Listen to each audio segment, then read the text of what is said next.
Welcome to the Rock is George podcast. I'm your host, George Dionne, and this is episode 98. Thanks for tuning into the podcast. Be sure to hit that subscribe button, whether you're on YouTube, Apple Podcasts, Spotify, or whichever platform you're listening on.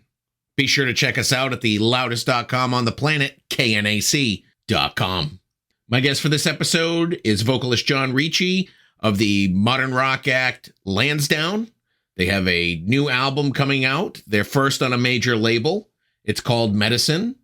It drops on February 3rd through AFM Records.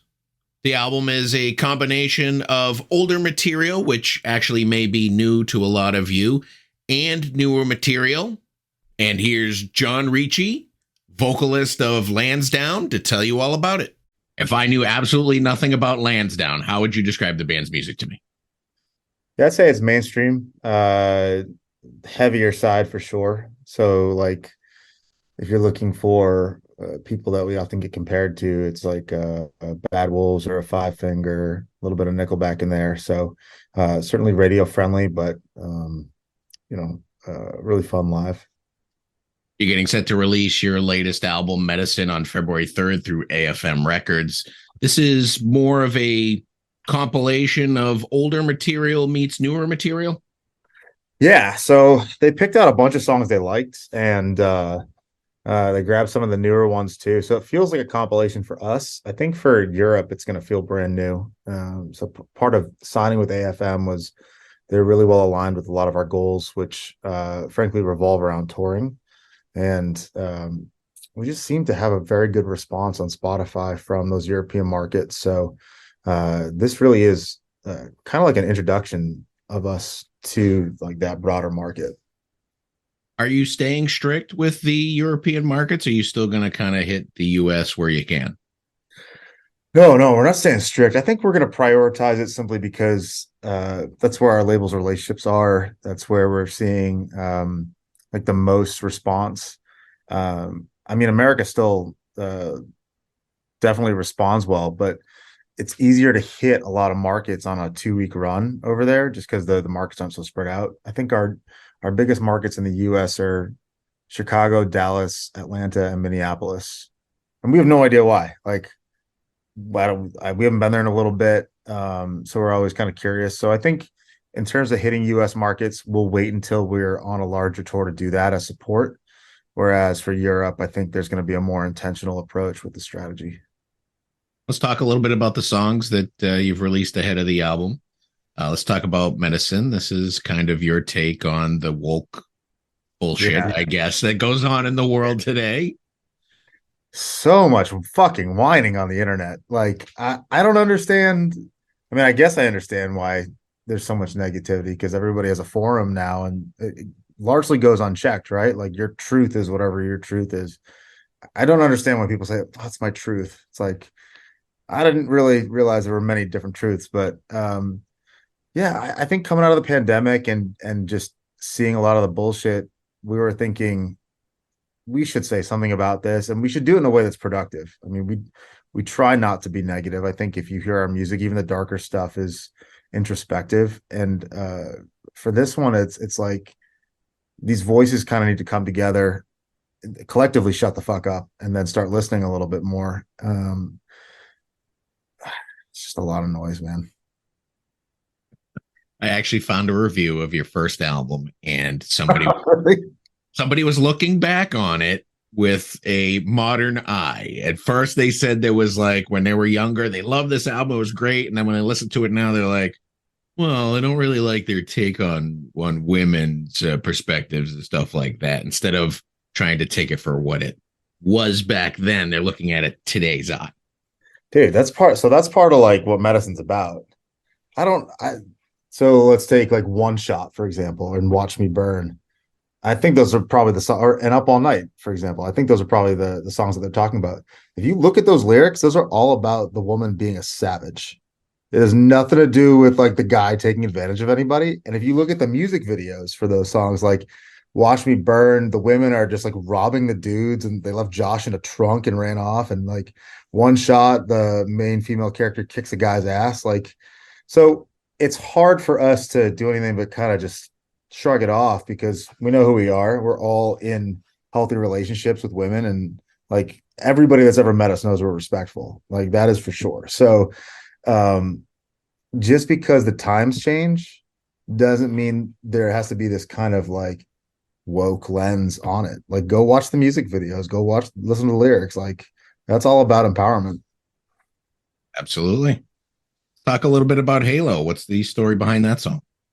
Yeah, Halo is intense, man. So over the last year, my wife and I have separated and are in the middle of a divorce. Amicable. She and I are like still very good friends. Just we got married really young, had children really young, and we've definitely grown in different directions. Um, and a lot of the songwriting recently has been cathartic, right? It's been part of my therapy. I go to therapy weekly, and it's for me, Halo is about the mourning process. It's about letting something go that's either died or is dying, and all of the emotions that come up with that. So there's some anger and frustration in there. There's confusion. There's a lot of feeling helpless. And there's no like that journey doesn't end in that song. It just continues. But part of the message in there, whether it's, you know, someone passing away for you or for me, a relationship ending, they're gone. You can still feel them. And that's why that lyric in the chorus, I can't touch you anymore, but I can feel your halo, means a lot to us. You have a tattoo model that appears in the video, Sarah Malay, and just curious how you landed her for the video.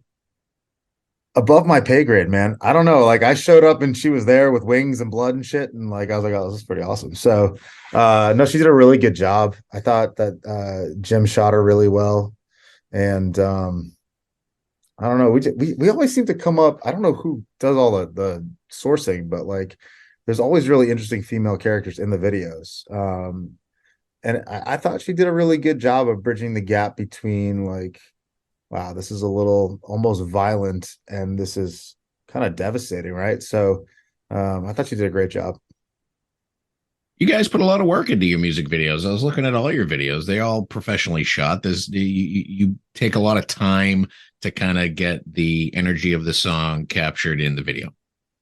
Yeah. So Red 13 and Mungo Creative do those. So Glenn owns Mungo Creative and Sean owns Red 13 with his partners there. So we have a luxury of having full creative studios and production studios like right here at our fingertips. And I think that allows us to explore a little bit, not be afraid to get it wrong, try a bunch of different treatments. Like we reshot a lot of Halo. Halo was shot one way and then we reshot it this way, fully different treatment. But I think it's important to be able to create some kind of artifact for the songs. Like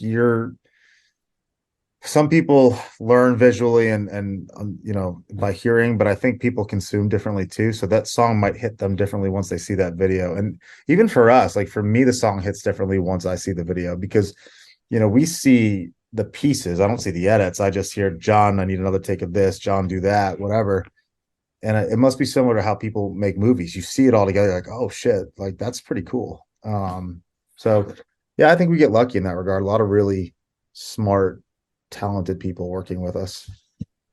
I think you hit a key important point upon consuming, and you said that when people see the video, it kind of hits them different. And that's how I feel with interviews like this, because there's certainly been acts that I've interviewed that their music didn't really speak to me, and then after I talked to them, I kind of got an insight behind it, revisited it again, and it's completely different music.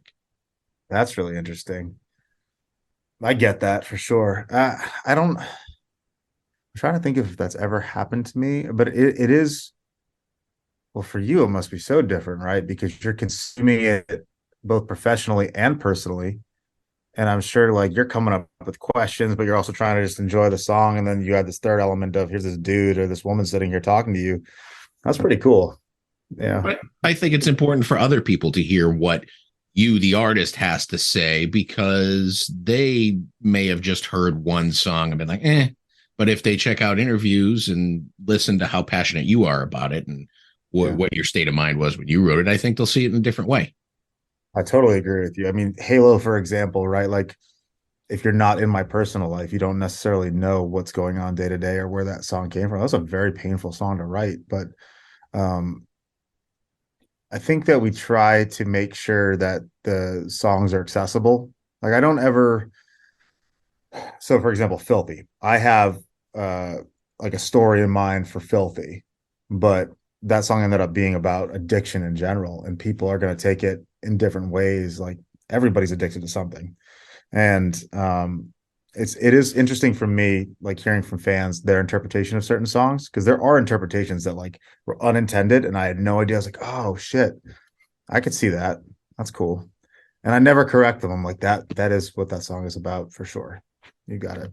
Because it is. I mean, for them it is. So yeah, that's neat. Let's talk a little bit about Burn Brighter. What's that song about? Yeah. So that song, first of all, I think we played that song twice live. We had no idea it was going to become our most popular song. Um, I wrote that with Lee Kikati from Pop Evil. I remember dude's awesome. He was in the shower one day. And he's like, dude, he left me a voicemail. I got it. I got it. He starts singing all this nonsense, and that became the chorus. And uh, that whole camp is incredibly talented and really inspiring. But that song specifically is about like, you can throw whatever at me. I'm still coming up better. I'm still coming up on top. Like no matter what, I level up. And that might be part of why it's popular. It's a positive message. And I really do think we try hard to keep the energy up, to keep the positivity up. And again, like if it's dark, at least it's meaningful. Were you able to pick the artist for the album cover, or is that something that AFM gave you? Yeah, no, we have a lot of say in that stuff. I don't necessarily get involved in all of those decisions. I have strong opinions on certain things, but I also think like, there are guys in our camp that are really good at branding and marketing and like that visual side of it. And I might have an opinion, but those guys have to run with their vision. Just like when I'm writing a song with Sean, people may have opinions, but we got to get through and write it, and then we'll go back through it. So like, I would imagine Glenn probably picked the artist. So Okay. yeah, we have a nice kind of like balance of capabilities and responsibilities in the band.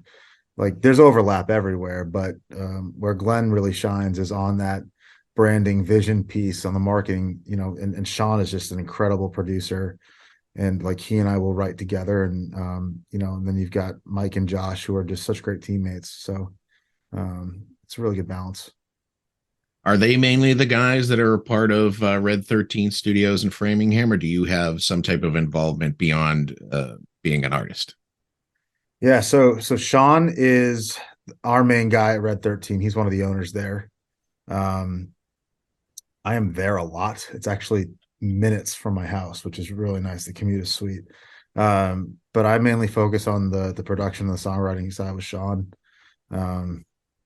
It's for me, my involvement has become more and more pure as an artist. Early days, I did a lot of the blocking and tackling and the kind of brand and vision stuff. And these Sean and Glenn are in the business day in and day out, and certainly have a better pulse on it. And I'm happy to step back and watch them work. It's pretty inspiring because I mean they're working really hard, and I step in when there are decisions to be made. But I don't feel the need to be at the helm. Do they bring you in to do like backing vocals for other artists and stuff like that? No, if you ask Sean, he'll tell you how much I fucking hate doing backing vocals for myself. So like I'm not doing them for other people. It's also because like the notes become so weird. The stuff that sounds right, you would never think, oh, that's the part that should be there. So it's like it's kind of backing vocal tracking is joyless, and I'm going to be doing it on Thursday at 8 p.m. So fucking tune in. But I mean, we've done co-writes before, and if like an artist needs an assist, no problem. And I'm around when there are other sessions, but yeah, a lot of Lansdowne focus. Now, you mentioned signing with AFM for this release was important to kind of the markets that uh, seem to gravitate towards the band. How did the deal come about? Did you reach out to them, or did they reach out to you? Ooh, so I got a tasty tidbit that nobody knows, so you're gonna get it. I quit in October. quit the band straight out. Was fucking done. I was just like, I don't know, I was tired or something, but I just wanted to raise the kids and wanted to have more of a normal life. And part of it was because we weren't working hard enough. We just were not all putting the resources that we had into it or focused enough on it. And I gave them a list. I said, these are the things I want to stay here. And they hadn't happened by my deadline, so I left. And then like 2 months later, they called me. They're like, what if you lived in a world where we got all this shit that you wanted? Would you do it? And part of that list included like heavy touring, a good promotions budget so that we could actually get the music out there more, and a label that really felt accessible. I think you have certain labels that are, you have your A&R and you have other people on brand and product, but like every time we've met with these guys, whether it's virtually or in person, we flew over to Germany to do all the kickoff stuff.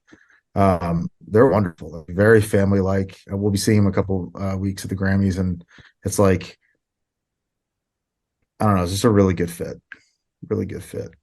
Plus, I think we add something different to their label. They're primarily metal, and we have some metal in our music, but I think that they wanted something that was like highly tuned for radio. And like it or not, we're more of a commercial band. So I think we round out their roster nicely and give them a little upside on not softer, but more of that like middle ground. Absolutely. Lansdowne's been together for a little over 15 years at this point. How did the band all come together? Yeah, so it's actually January 26th or 27th would have been the anniversary. So it's for a happy anniversary. But I was in college. I was actually going to school to be an investment banker, and I started playing music. Yeah, right. Finance guy. And Craigslist, man. The bassist got the bassist off of Craigslist. The bassist introduced us to Sean. Sean was a freshman at Berkeley. We pulled him out of Berkeley. He was 17. Like, I've literally known Sean his entire adult life. It's pretty crazy. We talk about it sometimes because he's about to have a baby. So like really interesting stuff. And then we went through several drummers over 6 months. I'd met Glenn once on the road. I think we were in Long Island, and our drummer quit. I called him. He was on his way to Texas for another audition. I said, cancel your flight. You're moving in with me. I met him once. He moved him to my house. I put him in an air mattress. And then Mike and Josh came along shortly after that, and it's been the same lineup for a good 10 years. Now, are any of you from the area of Lansdowne Street, or is it more an homage that Fenway Park is over there, or what's the story? Yeah, Sean and I are. In fact, and I still regret naming the band Lansdowne because people still spell it Lansdowne, including let me get this for you. Hang on 1 second. Do you know that if you're in your own house, no one is spelling the band's name correctly? You have problems. This is from my 7-year-old daughter. She loves the band. But no, I was wasted on Lansdowne Street and we couldn't figure out what to name the band. And I looked up and I called Sean. I was like, dude, this is the answer. And he was like, fine, let's go with it. So that's it. Nothing romantic about it. Just one drunk night. Well, now that you're in Framingham, you got the perfect name, Framinghammer. Yeah, there you go. Yeah, it's so interesting because you see people with tattoos. Like one dude's got it across his back. It's a military guy. And you've got other people with the lyrics and some signatures or like just the name of the band. And you never realize when you're making those decisions, the impact it's going to have or the reach it's going to have. I don't think you can overthink them, but I just think it's pretty humbling. Absolutely. You mentioned that, you wanted more touring and an increased presence. Do you have something on the books? I know you guys just finished a little winter thing locally. Do you have something in 2023? Yes. So we're waiting to hear confirms for spring domestic stuff. And I don't know when we're going to hear that. They just started booking festivals. I don't know if it's public yet. I don't think it's been announced yet. There's going to be a festival in Toronto that will play this summer with Skillet and a couple other guys. But I think the main strategy will be festivals with some light domestic touring and then like hitting European markets 2 or 3 times a year. It seems like the most, I think, manageable way to do it for us. Just because I don't know. I don't want to oversaturate any markets, and I want to make sure that we do a good job with like following up for our fans. I think festivals are going to be the best way to do that, but festival season will probably be so summer will probably be when we kind of poke our heads out a little bit more. Have you guys ever done a festival overseas, or have you mainly stayed like local US touring? Man, so 2007, 2008, we partnered up with Armed Forces Entertainment and we went to the Middle East during the war. So we played Kyrgyzstan and then we played 5 markets. So weird to think of them as markets. 5 markets in Afghanistan, then 2 markets in Kuwait. And that was wild. Are you a military man? I'm not. I mean, we all have family that's military, and gosh, we really, admire that sacrifice and we appreciate it. And that was really a good way of us trying to give back a little bit. I met a lot of guys that came back and like came to our concerts after they got back, but really interesting to see them in their element over there. Hard work for sure. I mean, we flew into Kandahar. There was a rocket attack the night before, so we're in flak jackets, and typically it's a C-17, but then there's this little plane. They do like this spiraling corkscrew, and which is murder on your face. So like I don't mean to. It sounds ridiculous to complain about it because these guys are like, "Hey, I'm getting shot at." Like I'm trying to sing the next day, and I'm just like, feel like my face is gonna explode. They do that so you don't get shot. It's harder to shoot you. I didn't know that till later, but that was incredible. I can't wait to do that again. But mainly it's been domestic. Okay. Well, those are all the questions I have for you today, John. I want to thank you for talking to knac.com and coming on the Rock is George podcast. Your new album with Lansdowne is Medicine, February 3rd, AFM Records, fantastic modern rock album. Thanks, brother. Would love to do this again, and I appreciate you having us. Once again, I want to thank JON RICCI of Lansdowne for coming on the Rock is George podcast. Be sure to check out their latest album, Medicine, out February 3rd through AFM Records. Head over to your favorite streaming platform. Check out the music that's available. If you like what you hear, buy a physical copy. Support the artist. For all things Lansdowne, head over to their official website, lansdownemusic.com. And don't forget to put that E in there at the end. I also want to thank Dustin Hardman and AFM Records for making this interview possible. You've been great. I've been George Dionne. I'll see you again soon.